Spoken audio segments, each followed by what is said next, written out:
আসসালামু আলাইকুম দেশ এবং প্রবাসের ভাই বোন। মিনাকে গোসল করানো হবে। তো মিনাকে বেসিংয়ের মধ্যে এই যে বসাই দিয়েছি। কালকে কিন্তু অন্য কেটে দিয়েছিলাম। তো এখন হচ্ছে ওকে গোসল করানোর পালা। প্রথমত একটু পানি দিয়ে ওর শরীরটা ভিজিয়ে নিচ্ছি, ঠিক আছে। তারপর হচ্ছে শ্যাম্পু দিয়ে দিচ্ছি। এই যে দেখো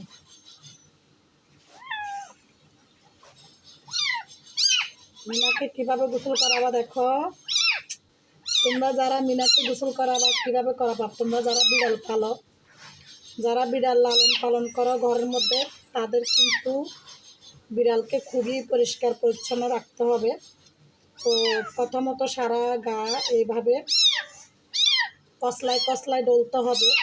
হ্যাঁ, তো যদিও জাল পাড়ার প্রয়োজন নাই, কারণ মিনা তো বাইরে যায় না। তো এই যে দেখো মিনাকে আমি কিভাবে গোসল করাচ্ছি। হ্যাঁ,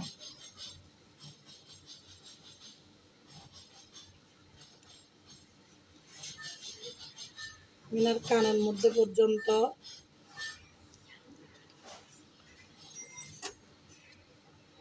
মিনাকে এভাবে গোসল করতে হবে। হ্যাঁ, কারণ মিনাকে বাচ্চারা ধরে, বাচ্চারা আদর করে। তো সেজন্য মিনাকে পরিষ্কার পরিচ্ছন্ন রাখা আমাদের খুবই প্রয়োজন। তো প্রথমত হচ্ছে মিনার শরীরটা ধুয়ে দিচ্ছি। মুখে দিব না কিন্তু, কারণ মুখে দিলে মিনা গোসল করতে চাইবে না। সেই জন্য মিনাকে প্রথমত মুখে না দিয়ে পুরো শরীরটা ভালো করে ধুয়ে দিতে হবে।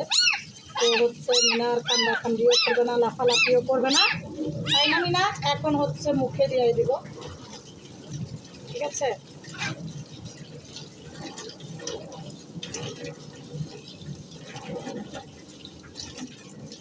মিনা এভাবে করে না।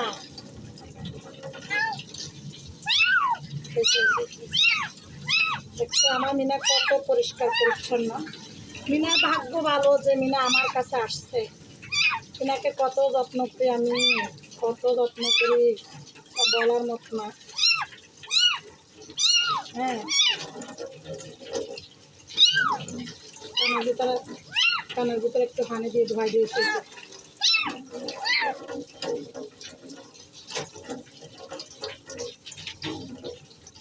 দেখছো মিনা, মিনা কত করা শান্তি শান্তি। মিনা মিনার গোসল শেষ। এখন হচ্ছে মিনার শরীরটা মুছতে হবে। চলো মিনাকে গা মোছাই দিই।